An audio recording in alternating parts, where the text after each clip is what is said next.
Randy Pedersen had a career that was full of highs, but also some lows as well, despite having a couple of, shall we say, memorable moments that he definitely would like to forget. He had many highlights as he won 13 PBA titles, including a major. He was one of the PBA's best players in his prime, winning 11 titles in just a 9-year span. Outside of his professional career, he is of course most famous for being a commentator and has held that position in the booth for nearly 25 years. And there is a reason he's been on the mic for so long. He is very good at what he does and really does bring a good perspective, particularly throughout the early mid-2000s when he was still on the tour, as he was able to give insights about the players and what they were going through. As I mentioned, his career has had some highs and also some big lows, and it's definitely worth taking a look back at his career to find out exactly what happened to him towards the end of it. While he has remained in the commentary booth all of this time, what about his bowling on the Pro Tour? How did that come to an end?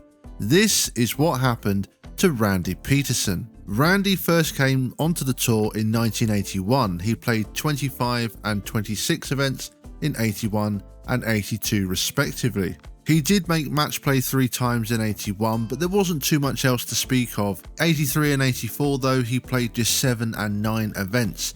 It would be in 1985 that we first saw him start to appear on television. He had 2 top 5 finishes in that year and took home just under $22,000, more than his first 4 years combined. In 86 he would win his first title and also have another top 5 finish. 87 was his best year yet. He won his second title, which was actually a major. He then went on to win again at the Fairlanes Open. In 88, he wouldn't win a singles title, but did win the Senior/Touring Pro Doubles Championship alongside Carmen Salvino. He bounced right back in 89 though, winning 3 titles in total and was in the running for the Player of the Year. However, the award would go to Amleto Monticelli, who won 4 titles in that season. Even though he did not win Player of the Year, the 80s were an excellent start to his career, and he quickly started to make his mark on the tour. In 1990, he won again, and what's amazing is that up to this point, he hadn't actually lost in a title match. His first loss in a title match though would come in 1992 at the Rochester Open, when he was beaten by Mark McDowell. And it's important to mention here that this is the time when reactive bowling balls were being introduced. We saw many players who'd had a lot of success in the 80s really begin to struggle. It was an adjustment period for most of the bowlers, and to make things harder, there was a strong crop of new young talent coming through and other bowlers whose games were significantly elevated thanks to reactive. I think it's fair to say that Randy's game slowed up slightly when it came to titles. After winning in 90, he didn't win again until 93. However, that doesn't mean he fell off completely. He was still remaining competitive, so I think he did adjust to reactive reasonably well. It's just he wasn't winning at quite the same rate as the late 80s. Just something to note. After that win in 93, he would win 1 title in 94 and then 1 in 95.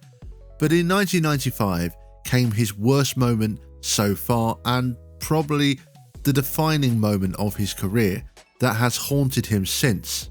This moment came at the 1995 Touring Players Championship, when he needed a strike to win and left that infamous stone 8-pin. This was and is still one of the worst breaks of all time, and to make the situation even worse, his opponent Ernie Schlegel, well, his reaction just rubbed it right in Randy's face. I think it took Randy quite a lot of time to really get over this, and it's still mentioned to this day. He did make the final of the 1996 Flagship Open, where he lost to Bob Learn Jr. But to be fair to Randy, there was nothing he could do because nobody was going to stop Bob Learn Jr. that day.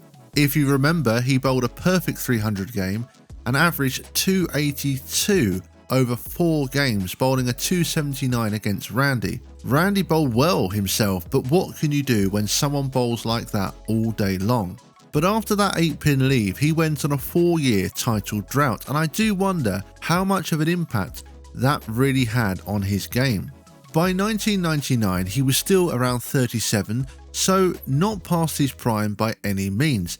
I think a big part of the problem that Randy had, though, is that he wasn't what you consider to be a high-rev power player. And as the years went by and the game changed, I think that definitely had an impact. I think reactive coming in, a lot of new young players coming in, a lot of power players coming in, I do think that played a part. But like I said, he was still remaining competitive. It's just now we were starting to see 3 or 4 year title droughts. But a win would eventually come after 4 years in 1999. Now at this point, he started to look ahead at his life and what was in store after his pro career had ended. And he had the opportunity to get involved with the PBA telecasts. In 2000, he became a laneside reporter, and then in 2001, joined ESPN as an analyst/color commentator. He would still continue to bowl on tour, and just like Nelson Burton Jr. did, would step out of the booth anytime he made the show.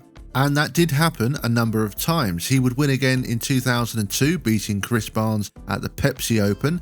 And as we now head into the 2000s, despite doing very well as a commentator, he was still determined to keep winning and would end up fighting for his place on the PBA Tour. The PBA used the exemption format, and a part of that was that if you won a major title, you would get a 2-year exemption. Now, Randy came very close to winning his second major title in 2003 at the Tournament of Champions, but again, it was a solid 8-pin that really cost him. He left one halfway through the title match, and you could see from his expression how much it hurt. It must have given him flashbacks and was the worst thing that could have happened during the title match. He could not recover after that, and it meant Patrick Healy Jr. would win the title.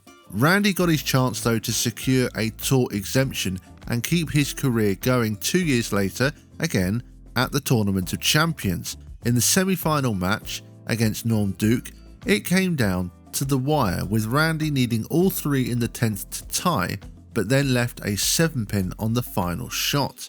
He'd had an interaction with a fan that frame, asking them to remain as still as possible. When he left the 7-pin to lose, his frustrations got the better of him, and he went on an angry outburst, which, when you consider that his career was on the line, you can understand why he got so angry. Not saying it was justifiable to go off like that, but the stakes were massive. In his mind, this was his last shot to not only win again, but to try and stay on the Pro Tour with an exemption. The 7-pin cost him that opportunity. 2005 would in fact be his last real season on the tour. He bowled 2 events in 06 and then just 1 each in 07 and 08. After that, he was done. He was 46 by this point though, so it wasn't surprising, but it would have been very interesting to see if he could have won another title or 2 if he had got that win at the 2005 TOC. So what happened to him next? Well, in 2013, he joined the PBA 50 Tour. He actually won his first title at his very first event. He continued to perform extremely well throughout 2013 and 2014 and had a stretch when he finished 2nd, 5th, 2nd and 3rd. However, in 2015, he bowled just one event, the US Senior Open, and he said, "I ripped my thumb to shreds and I was done. That was the last one I bowled." And that's exactly what happened. He didn't bowl another PBA 50 event. He didn't actually give up bowling though. For example, in 2018, he bowled his 79th 300 game at the time, but as for bowling any PBA 50 events, he was done. Which was a great shame, as he was definitely capable of winning more. Instead, he focused on commentating and stayed with ESPN until the termination of the contract between ESPN and the PBA in 2018. Then he moved on to Fox, where he stayed until 2025. The PBA's deal with Fox has of course ended, and now will be shown on CBS Sports and CW. I'm not sure if it's been announced if Randy will be returning. I haven't seen any announcements, but perhaps somebody could let me know in the comments. So that was Randy's career. As you can see, it was a lot of ups and downs, and that did carry on when he joined the senior tour. He had a fantastic start in his first year or two, winning that event straight off, but then 2 years later would leave the tour.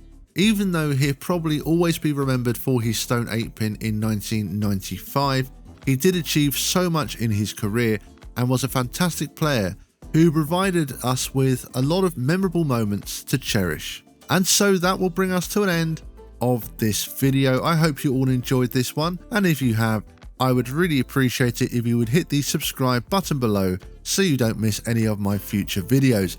If you've enjoyed this video, I'd appreciate any other suggestions for players you'd like me to do a What Happened To. Well, that's going to do it from me for today, and as always, thank you bowling fans, and see you all next time.